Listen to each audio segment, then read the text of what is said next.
This is Oft Off Topic, a show where two men with the attention spans of a squirrel try and fail to stay on topic with today's subject. Where will their oral meanderings take us? Well, stick around and listen, because today's Oft Off Topic is...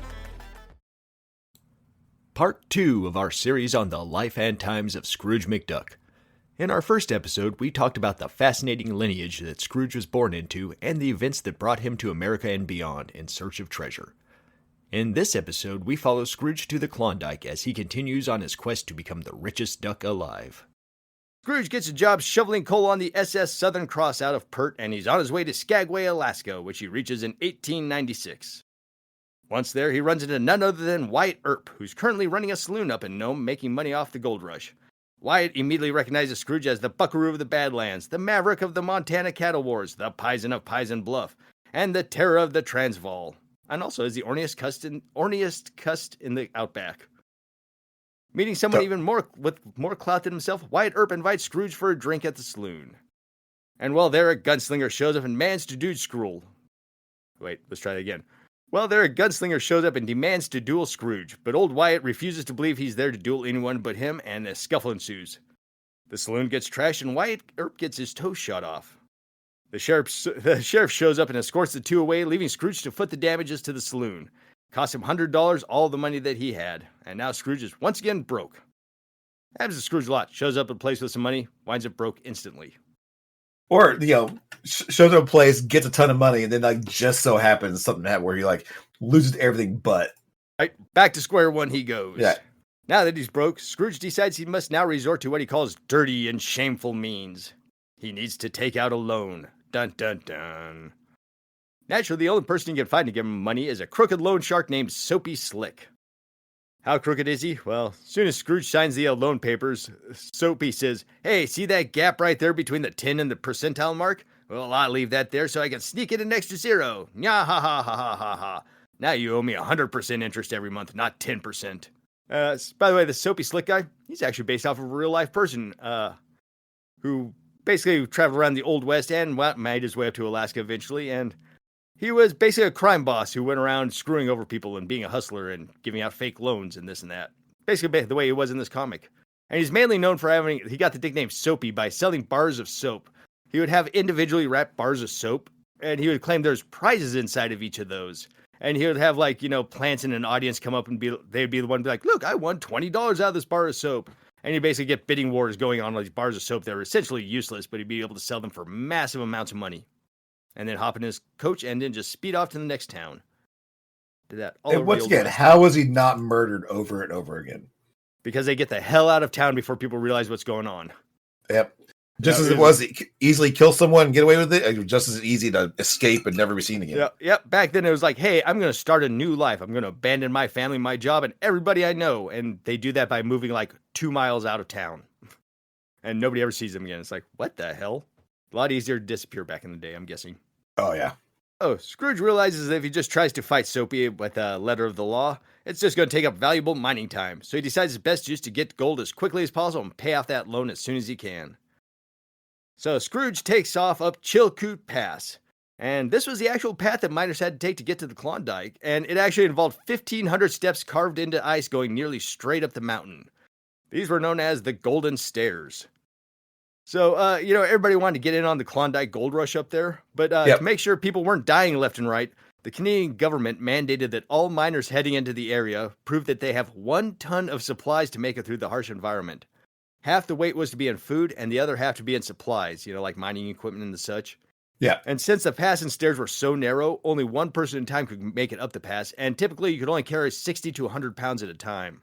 So you had to carry 1 ton of equipment, 60 to 100 pounds at a time, up 1,500 ice stairs, going through this giant frozen pass.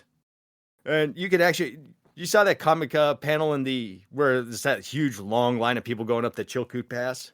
Yeah. That's based off of a real photograph, and that's how long the line was. People would just stand in line for hours and hours and hours just to move a few feet up that pass. Fuck that. Yeah, right. However, basically at one point somebody said, "Hey, I've got a lot of money. I can fix this." And they actually built a horse-powered cable car tram that could take you up down the mountain in a fraction of the time without lifting a muscle. And you're able to do that if you had a 1.5 cents per pound fee to pay. So basically, if you're really, really rich, you could just pay to head up there that way. Which the guy who built the tram was making $150 a day with that system. That was a lot of money back then. Oh, back then, absolutely. Yep. Because if you weren't taking that tram, then basically you had to bust your ass climbing up those big ice stairs and basically sweating yourself to death and freezing at the same time. And also, one of the bad things that happened up there is that the light was so bright off that snow, people would go snow blind trying to make it up there. And also sunburned, too. Man, that would really suck. Yeah, right. I mean, it's better getting stuck and eating your family, but still. Yeah, that's true. Well, at least, if you're eating your family, you got food. I mean, what more loving act is there than to consume your family for your own life? Sorry, Grandpa. Yeah. You were old and tough, however. Grandpa's a little gamey. Yeah, and also, too, up in the Klondike, everything was super expensive at first to make it over that pass because everybody was, marking up the supplies super high. But then, as more and more people looked at what you had to do and say, F this, apparently the cost of supplies, plummeted because people were like, you want to buy my ton of equipment for pennies on the dollar? But still, again, making up those stairs, not fun. Oh, I can't imagine. Scrooge, however, being the smart duck that he was, used his skills he learned in Australia to make his life a lot easier. See, it turns out the mating call of a moose is almost identical to that of an emu, so just a little bit more nasally. So Scrooge pulled out his didgeridoo and got himself a lonely pack moose to help him get across the pass. So Scrooge gets to the end of the mining trail, and he finds himself in the town of Dawson, which at this point is nothing but a lumber mill and a saloon run by the one and only glittering Goldie O'Gilt, who would soon become a major part of Scrooge's life and the only woman he would feel affection for. Scrooge heads out to stake his claim and decides to check out an ice cave no one else dares traverse due to the fact there's a monster in it. Ooh, scary. Scrooge is undeterred and heads on in and finds out this monster is in fact a frozen woolly mammoth. It's through this cave that he finds White Agony Valley, a place that is so far undiscovered by man. So Scrooge figures out where the gold is and decides to build a cabin right then and there. And then after he's, kind of all settled in and sitting there admiring the beauty of the unspoiled nature in front of him, he all of a sudden realizes that, wait a minute, enjoying nature is for suckers, and proclaims that he will now, once he finds his fortune, he's going to drain that creek for all its gold and strip the land of all its lumber. And somewhere, Captain Planet gets a cold chill when he says that. Scrooge would occasionally return to town for supplies, and each time he did, it was exponentially bigger. What was once just a saloon went from a small-sized town with many buildings to this basically giant metropolis just completely full of people, including our friend Soapy opening a casino and a loan store. And eventually he would open up a riverboat casino that basically said right on the front of it, get fleeced while you float. And people still went there. I don't know if I'd go to a casino that openly brags about fleecing people. Yeah, I'd probably avoid that. Yeah, you would think so. But when Scrooge starts going back to town, he realizes people hate him there. Why? Because of his penny-pinching ways. Scrooge would refuse to buy more than the bare minimum when he came to town, and those times it was basically expected for miners to blow all their income on booze, gambling, and women. And if you didn't do that, people would basically harass you over it. In fact, back then, it was a real thing for local business owners and saloon owners to hire gangs of people to go around and just basically bully people into spending their money in town. Basically ensuring that pretty much everything that the miners made would just get spent right away, and they'd just kind of wind up broke. That's jacked up. I mean, again, just like we were talking about earlier, where, you murder someone to get away with it and disappear. I mean, what are you going to do? If the whole town has this thing where, okay, anybody who doesn't spend their money, harass them, who are you going to go to? Go to the sheriff? Hey, they're making me spend money here. You're like, oh, maybe no. If you spent, and then you'd be like, well, maybe if you spent money, they wouldn't harass you now, wouldn't they? Right. Yeah. Now give me $20. Yeah, because basically all the saloon owners and the casino owners, they had all the money in those towns, and they could just buy off the sheriffs if they wanted to. Absolutely. Or they were purchased originally. So yeah, hey, yeah, we installed our own sheriff into this town. Yeah, don't want to spend money in that town? Gonna get yourself a beating. In fact, the only person that actually seemed to respect Scrooge for all this penny-pinching ways was Glittering Goldie. But also, she wants some of that hot ducktail out of the deal, too, so, Eventually, the townspeople had enough of Scrooge's skinflint ways and decided, hey, if he ain't gonna spend his money, let's just kill him and take his claim. Kind of like what we were talking about earlier. Why not? So, led by Soapy in a typical villain fashion, they knock out Scrooge and tie him up to the smokestacks of the casino ship. And there they mock him and make fun of him, and even goes so far as to go through his things and start reading the letters from home he had just picked up, and mocking him the entire time while they read them. Reading these letters is also how Scrooge learns that his mother had died. And see, look, note to bad guys. I don't mean to cartoon bad guys. You knock him out. Him then. Like, he's knocked out in front of you. Stab him in the throat. Don't tie him to something and then, like, taunt him so he rips down the whole casino with his Herculean strength. Like, shoot him in the face. He's right there. Get him. Yes. That's because you're not old school villain like the Red Skull, where, you tie somebody to the railroad tracks and, tick, tock, tick. Yeah. See, well, that was actually pretty fucking sweet. That's a pretty good argument for that. Because, man, that speech, whew, that was an amazing speech. That honestly convinced me, like, oh, that actually, you know what? I'm convinced. That's a pretty decent... I am sold. Tie up people and throw them on the train tracks. That's the best way to do it. Just make sure you have a train schedule handy so you know when the train comes by and they're not, like, laying there for 8 hours. Right.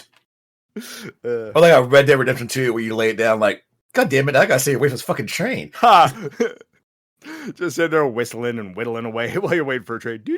I've waited so long. I almost waited as long for that train when I played that game than I did on that Hitman Blood Money, where I stayed in a fucking closet waiting for that guy to show up. I mean... And you're just sitting there with a controller in your hand, just waiting, be like, is this what my life has come to? Learning in the most inappropriate way possible that his mother had died, Scrooge now goes into another fit of psycho-ducky rage. What happens next, most people will say, was a combination of weak smokestacks and a boiler exploding at the same time, but others would say it was the wrath of Scrooge McDuck pulling down the smokestacks and bringing down hell upon Soapy Smith and his men. Soapy Slick, actually. Soapy Smith was the real dude. Yeah. Scrooge hauls Soapy to the Mounties with evidence of him being behind a rash of claim jumping and gets Soapy arrested. And then he just says, well, my job here is done. I'm going to go back out and claim my fortune. Which wouldn't take long at all, because shortly after that, he finds what would be the item that he builds his empire upon. A solid gold nugget the size of a goose egg. So in case you're wondering, a goose egg is about 3.5 inches long by 2 inches in diameter. And if it was gold, it'd weigh approximately 32.1 troy ounces. Well, that means Scrooge would be really small because he's holding his hand. Like, good lord, it looks huge. Yeah, I know. Apparently goose eggs in reality aren't quite as big as they show in that comic. I was kind of disappointed by that. Well, but it also makes total sense because you think about how big a goose is, and you look how big this gold. I mean, geese would be dying the moment they lay their first egg. They split in half. It's like I found one egg in a nest, and a fucking duck looks like it been exploded by a firecracker from the inside. And then moments later, that egg hatches, and the baby comes out and just eats the mother that exploded. Mother. Yeah, the population of geese never goes up or down; just stays steady because for every one born, one dies. So, as for the value of 32 ounces of gold, I guess it would be around $70,000. But also, we gotta consider the value of that nugget. If it's just one solid nugget the size of a goose egg, that makes it a lot more valuable than just like 32 ounces of loose gold. Anyways, I tried to figure out the value of that gold egg, and it's not easy. How much was it? But you did not figure it out. Well, they say 32 ounces of gold would be about $70,000. But also, if all that 32 ounces is in like actual one nugget, that makes its value worth more. And the purity of the nugget. And also the fact that it was the first giant nugget found in the Klondike makes it worth more money. Right. Round it up for rarity, let's say $100,000. But even then, like $100,000 from back then, that's a pretty decent start to a fortune.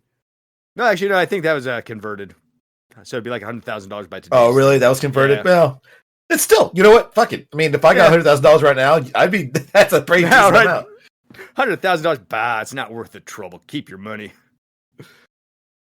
This nugget instantly made Scrooge the richest miner in the Klondike. First thing he did was pay off the loan with Soapy.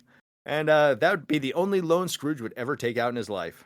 But he wasn't done. Scrooge continued mining and saving every dime he could, and in 2 years he had made his first $1 million, which would be roughly $36 million in today's money.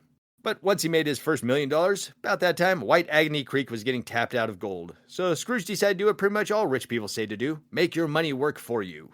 That's what they all say too, is they're like, hey, if you got money, make that go work for you. You got $10, invest that into something. At the end of the year, you'll have 10% money back. That's $11 you'll have.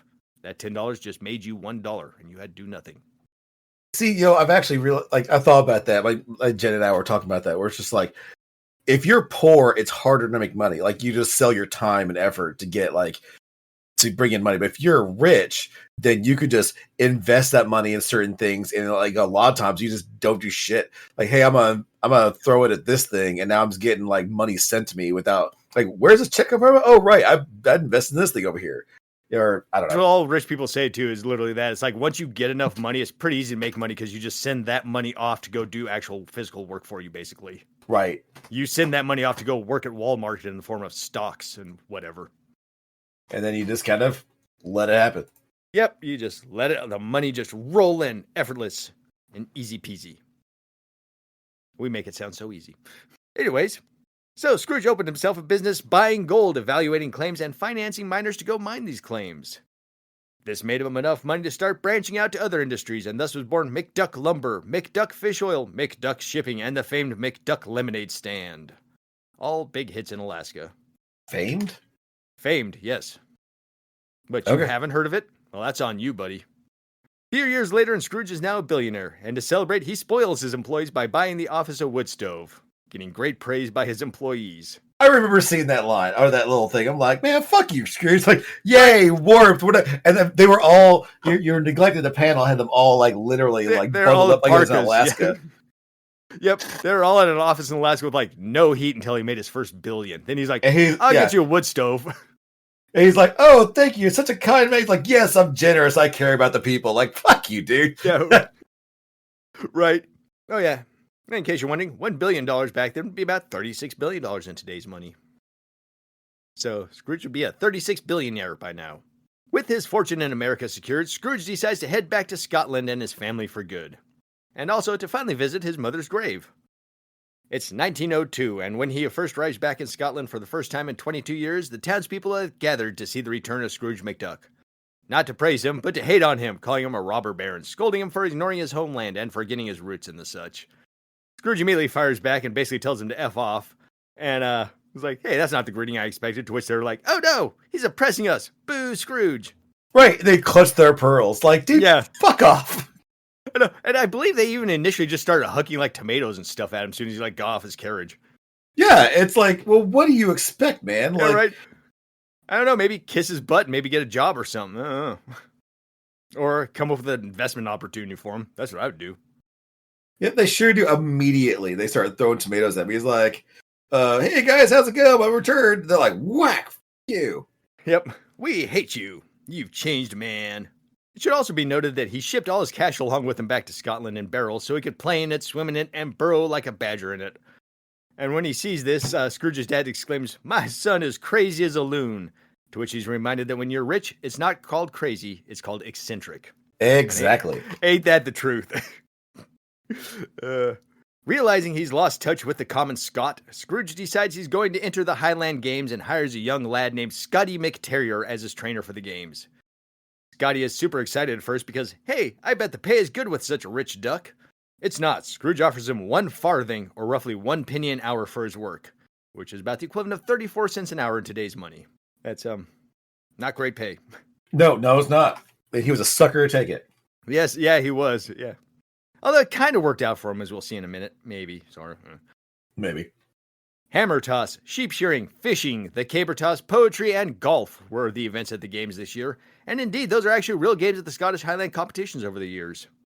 Which they completely screwed him over. They completely screwed him over. Because, I mean, look at the panels. He does amazing. Like, he throws the hammer toss? Yeah, the hammer toss. He throws it way further than anybody else. Including himself, too, which seems like it'd be even harder that way.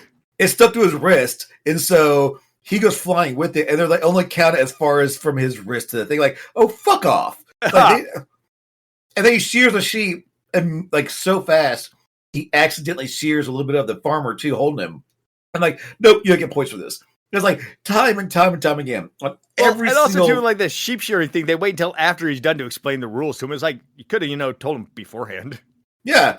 I mean, from beginning to end, he does really well. And they're just screw him over time and time again. They're like, well, technically. Yeah. Yeah, I kind of felt bad for him on that one in a way. It was also through this that I learned that caber toss, where they pick up those giant poles and flip them over, that was originally for flinging logs across rivers for building bridges. That was kind of neat to learn. Also, it seems like a very hard sport to do. All of it does. Yeah. No, poetry. Well, actually, poetry would be kind of hard too. Yeah, of course. The first thing I flashed to when I was reading this was the Samurai Jack episode where him and that Scotsman, they play those games together. Yeah. Anyway, Scrooge McDuck participates and fails at all these events spectacularly. This is how he realizes that he has now become out of touch with his hometown, his fellow Scotch, and indeed the common man in general.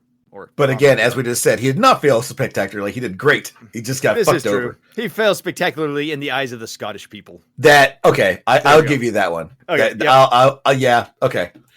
But other than that, yes, in our eyes, he succeeded quite well.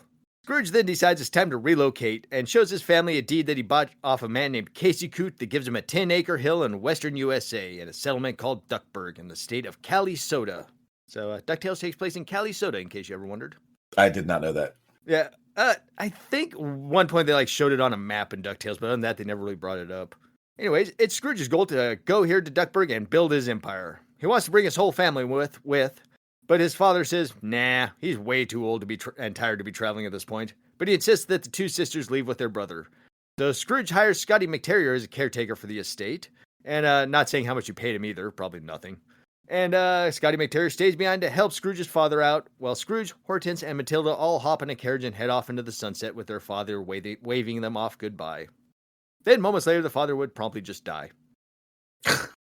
Yeah, well, that's kind of what happens, too. He's literally waving at them from the balcony, and then the next scene, he's just going off to heaven with his wife. It sure does. Bye. No, I'm just looking, and I guess it didn't dawn on me. They walk through the wall, they heavily imply it. They, not really heaven, but they just walk into the wall of the castle. I was like, bye. Yep. And his body's there too. His glasses there. So I guess, did they see him waving off? They saw. Oh, they did see him waving off. So they saw his ghost waving away because he's dead in bed. I just assumed he waved to them, and then as soon as they turned their back, he just flop dead. Poor Scotty McTerrier had to find him with his valve. Yeah, I guess I didn't pick that up when I first. I didn't pick that up when I first read it. You're oh my god, he became psychic. He can walk through walls now. Well, I actually thought he was dead the whole time, but clearly I misunderstood. Gotcha. Yes, you did. See, that's the great thing about art. It's open to interpretation. Scrooge and his sisters arrive in the great state of Calisota, driving one of them brand new, newfangled cars, which Scrooge absolutely hates. We also learn at this point that Scrooge needs glasses because his eyesight got screwed up because of the bright snow in the Klondike. Which, like I said earlier, that was very much something that happened to miners up then. A lot of them wound up going blind. Kind of sad. It is kind of sad. Did you ever see the original sunglasses the Inuit people used up there?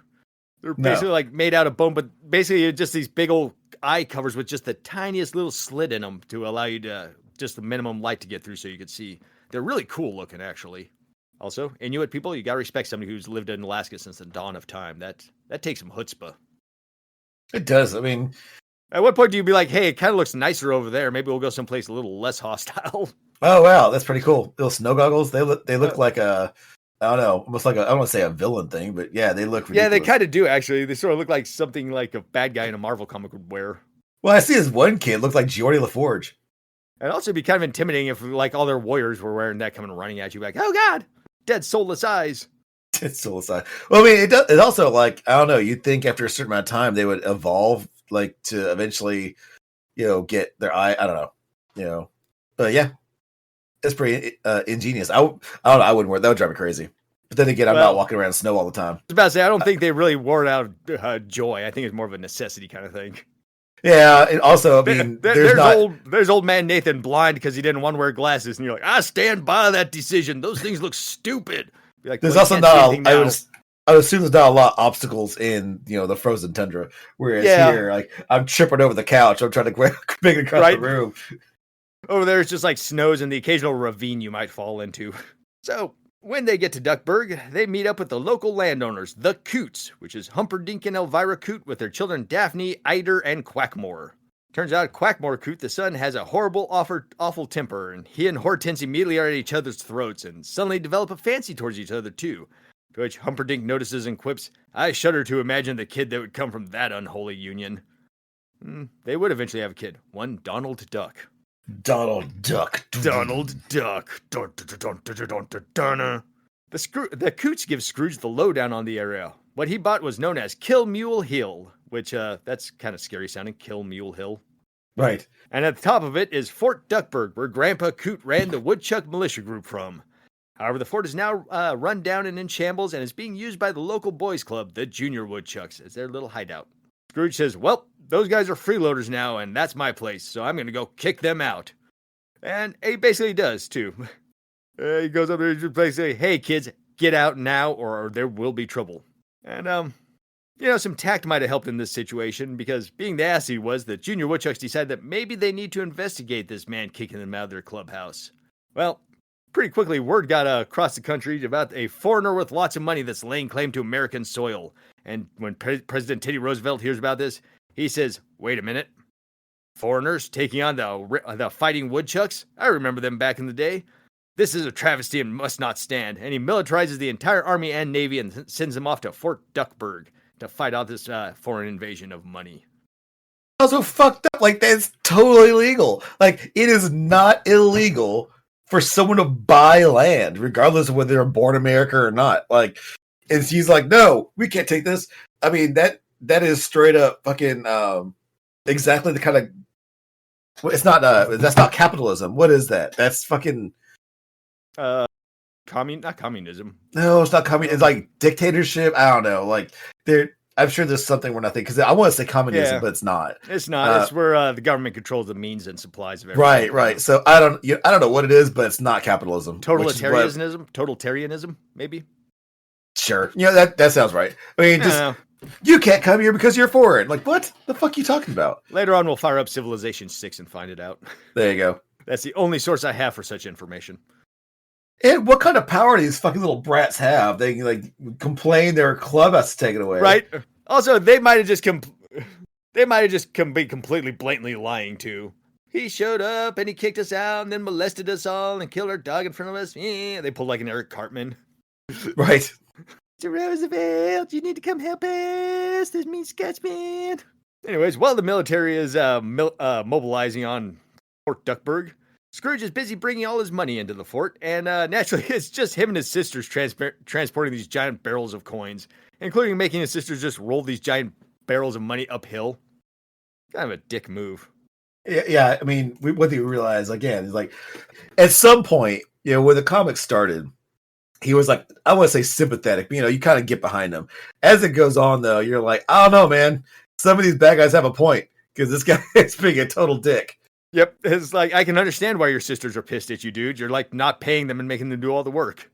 To his credit, he is doing work alongside of them, but still, I mean, hire at least fair. A couple other people, but he is trying. Like, he is actually doing it as well. It's just, come on, man.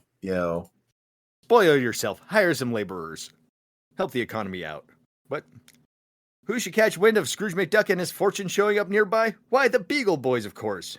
And Beagle Boys going to do as Beagle Boys do, and they go right after Scrooge's money once again. And I think they actually insinuate this is like the second or third generation of Beagle Boys to go after Scrooge, because I think this is like a slightly different group than what got him out on the Mississippi and the such. But still, same genealogy, same Beagle Boys. But I mean, yeah, they look younger. Well, the Beagle Boys this time do manage to get the drop on Scrooge, and they take his sisters hostage, Scrooge hostage, and all that money. They take over Fort Duckburg entirely. Well, temporarily anyways, as that exact same moment, Teddy Roosevelt shows up with the military in full force. Chaos ensues as the military attacks the fort, allowing Scrooge the opportunity to go after the Beagle Boys and whoop them right there. Right after that happens, Teddy Roosevelt busts down the fort wall ready to kick some butt, only to come face to face with his old friend Buck McDuck. Well, Teddy realizes right fast what's going on, saying that like, hey, Buck McDuck can't be the bad guy here, there's no way. And he arrests the Beagle Boys and spends the rest of the evening by campfire, sharing stories of their recent adventures and having a good old time with Scrooge. Not mentioning the whole, like, launching a fucking attack from the military to his home, to his private property. But right. It's all good. It's all good. It seems like that's and also, too, how long did it take to mobilize all of that, too? Because as far as I know, Teddy Roosevelt was on, the East Coast at this time. But yeah, it does seem like massive overreach of power to mobilize everybody. And also, too, absolutely. As they showed, too, Hortense runs out there and basically kicks the entire military's butt, too, at one point. She runs out there just screaming. They're like, oh, we're not dealing with this. Shoot her. Yep. That would be the overreach of power right there. So, we jump forward 6 months in time, and Scrooge's famous money bin is finally constructed. The money bin is 3 cubic acres of space to hold his wealth, and he intends on filling it all the way to top. His current billion he has there now just takes up the tiniest little spot in the middle of that money bin, too. It's literally just like this little ploof in the middle. It's like 5 barrels or so. And in case you want a reference for the size of that money bin, well, if it's in order to be contain about 3 cubic acres, the money bin would have to have about a 200 square foot base and 208 foot tall walls. So just think of a cube that's 208 feet on all sides. Or, if it helps you picture it a little better, roughly it's the size of a square 15-story building. So take a 15-story building, turn it into a cube, and you're in the neighborhood of what the money bin is size-wise. That actually took a fair amount of effort to figure out, too, by the way. That's pretty impressive, honestly. Yeah. So When I was down in Seattle a couple weeks ago, I was like, that's a 15-story building right there. That's actually pretty effing big. Yeah, I don't know. For some reason, I think 15-story building. I'm like, oh, it's not, that's tall, but it's not too tall. But then you actually go see a 15-story building. Yeah, it's pretty impressive. I was hearing like 50 and 100-story skyscrapers and stuff. You're like, well, obviously that's the average size of building. No, those are the outliers. Yeah, 15-story, pretty decently sized. And Scrooge wants to fill up that entire thing with money. Aw, yeah. Also, at this time, Scrooge comes across the Junior Woodchucks, who are asking for donations to build a new clubhouse for themselves. Being as Scrooge took theirs, and he also knows the fact that they're the ones that got the military there and helped him out in the long run, Scrooge acknowledges that they helped out, and he decides to donate to their new clubhouse. One used doorknob. That is it. He's like, here you go. Build your clubhouse around this. And they're like, a used doorknob? He's like, yep. You're welcome. No, fuck off. Yeah. Scrooge leaves his sisters in charge of the money bin and proceeds to travel the world to build up his financial empire. And after 7 years of traveling the globe, he briefly returns home to check in on his affairs. His money bin is now at 8 feet deep, putting him at the 74th richest person in the world, narrowly edging out famous hemp hater William Randolph Hearst. Determined to make number one, Scrooge proclaims that he's going right back out into the world to finish making his fortune. His sisters, being tired of doing the thankless job of running his day-to-day duties, demand that they get in on some of this adventure. Scrooge reluctantly agrees to take them along, and they wind up putting Hortense's fiancé Quaxwell in charge of Scrooge's office while the three are away. Donald Duck's dad actually ran Scrooge's empire for a time. That's neat. It is neat. Because, before this, I didn't really know how Scrooge and Donald were related, to be honest. I mean, there's no real clear. Yeah. Everybody's just like, Uncle Scrooge. He's like, he's everybody's uncle, I guess. Well, technically, would he be a great Uncle Scrooge, though? Because, if... Yeah, he would be Donald's actual uncle. Yeah, but then, you and Lou would be great uncle. But, I don't know, great uncle's just a pain to say, I guess. Well, you could do, like, Grunkle, like they did at... they could, yeah. Well, they did that on Gravity Falls. Yeah. They called him Grunkle. Grunkle Stan. Grunkle Stan, yep. Yeah. Grunkle sounds like Jim Henson-made monster from Labyrinth. Absolutely. Grunkle. Braga, braga, braga. Anyways. Scrooge, Hortense, and Matilda all head off to Africa, and the year is 1909, and this is actually at the start of that horrible time known as the Belgian Congo, where African tribesmen had their hands cut off and they were used as currency. That is actually a real thing. I don't know if you know that or not, Nate. That's messed up. Yeah, basically, the Belgian government was like, hey, bicycles are this huge thing, and we need rubber to make bicycle tires. Let's head down to Africa and, colonize this area. And, essentially, the king of Belgium just rode off on, mercenary groups to being like, do whatever you have to do to get us as much rubber as you can. And they went down there and they did some horrifying things. Oh, I'm sure they did. Yeah, and literally one of the things was they were actually, the mercenary camps were using, slave hands as currency. So if you caught a slave doing bad, you'd chop off their hands, go around showing it off, and you could use it to trade for stuff. But that's where Scrooge is at right now. Good times. Will Scrooge do better? Doubtful. His sisters at first are super excited to see Scrooge's famed business moxie in action, and, that excitement quickly turns to disappointment as the first business exchange they see is Scrooge buying a diamond mine off a village chief for a mere quarter. Scrooge naturally calls this quarter a miniature portrait of the chief of my village to make it sound more valuable than it really is. He probably learned this trick from watching America buy lands and beads from the Native Americans, or buying all their land and stuff. Yeah. Probably where he picked that up at. Hortense and Matilda are shocked at seeing Scrooge screw over the chief, telling Scrooge that honesty is the best policy after all, and Scrooge says that the chief was happy with the deal, and that means the deal was fair, and that's all that matters. He then rants about how playing by his own rules got him far further in a short time than being fair and square did in the 20 years before. We can see he's starting to turn towards the dark side. Yeah, especially since like, let's get all the people like, yeah, let's chase them off and burn their villas down. Oh, we're getting there right now. Oh yeah. Using info from the first chief, the trio arrived to a remote voodoo village that owns a huge grove of rubber trees that Scrooge very much desires. Scrooge meets with the voodoo chief Fula Zula and demands that Fula sell his tribe's land. Fula refuses, saying that he ain't sold to all the other colonists and he ain't selling to Scrooge. Well, this gets Scrooge all pissy, and as retaliation, Fula Zula and his tribe take Scrooge and stuff him in a pig carcass and paint his face and kick him out of a village, sending Scrooge into a whole new level of angry ducky. So, what does Scrooge do? Well, he heads back to a nearby city and gets himself a group of armed thugs and heads right back to the voodoo village and, despite the pleas of his sisters, proceeds to terrorize the people and burn the village to the ground. His sisters see this and claim that it is a dark day for Clan McDuck. Scrooge couldn't care less, though. He is completely happy with these results. His thugs tie up the voodoo chieftain, and Scrooge decides to get sneaky and puts on disguise and tricks the voodoo chief into selling his land that way. Kind of one of those, hey, that evil Scrooge McDuck is going to try to take your land. Sell it to me first, and I'll take care of it. Ha, ha, ha. And then Scrooge, immediately pulls a Vince McMahon and whips out that outfit and is like, it was me all along. Yar, har, har. It's like, Scrooge, you could have just, walked around the corner and not, Yeah, did you have to do it right then? Yeah, right. I mean, I guess it was his way of being like, ha ha, I got one up on you, you dumb tribesman. But Scrooge returns to his camp to find his sisters left him, essentially writing a letter that says, we don't like how bitter and conniving of a jackass you've become, and we're going back to Duckburg. Hopefully you're not such an ass when we meet again. That's not what the actual letter said. I'm paraphrasing, but pretty close. This sends Scrooge down a little bit of an internal crisis as he tries to justify what he's done to himself. And, he sort of realizes that he was in the wrong, and he heads off to the train station to catch his sisters and apologize. But that's going to have to wait, because as soon as he tries that, here comes Bombi the Zombie. Well, turns out our voodoo chieftain Fula Zula decided to get revenge on Scrooge by summoning a zombie that will follow him for all eternity, trying to hand him a little voodoo figure, which, if I recall, they don't really explain it in the comic, but I guess if he hands that voodoo doll over to Scrooge McDuck will be cursed and become the size of a mouse. And then probably get eaten by something.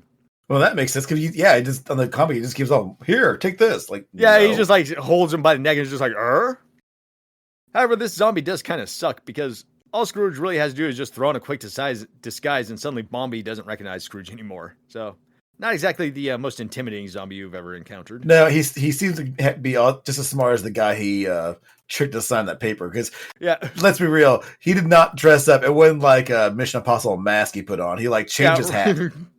And like you said too, the majority of people in this world appear to be dogs. There's not a lot of ducks down there in Africa, so I mean, Yeah, I mean, hey, there's this one Scottish duck and another Scottish duck just showed up. What are the odds? He looks identical.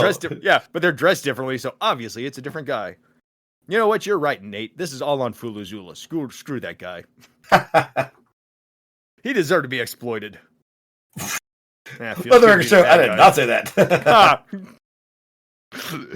So basically, Scrooge realizes that all he has to have is a costume on, and he's just like, well, guess I'll keep a costume around me to fool this zombie guy. And, also, we do find out eventually that, not in this book, but in the other comic series, that Bombi the zombie is actually not like an undead zombie or a dead guy come back to life.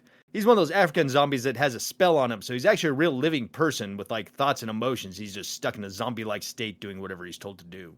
So basically he's in hell. Yeah, I was about to say, which sounds like a worse than hell, just having to wander around all eternity chasing McDuck. So yeah, that kind of adds sort of a sad tone to Bombi the zombie. It does, doesn't it? Yeah, it really does. Also, you're like, oh, I kind of feel bad for this guy now. It also makes Fula Zula seem kind of like more of a bad guy than he should be. So, maybe Scrooge was in the right. Maybe he knew things we don't.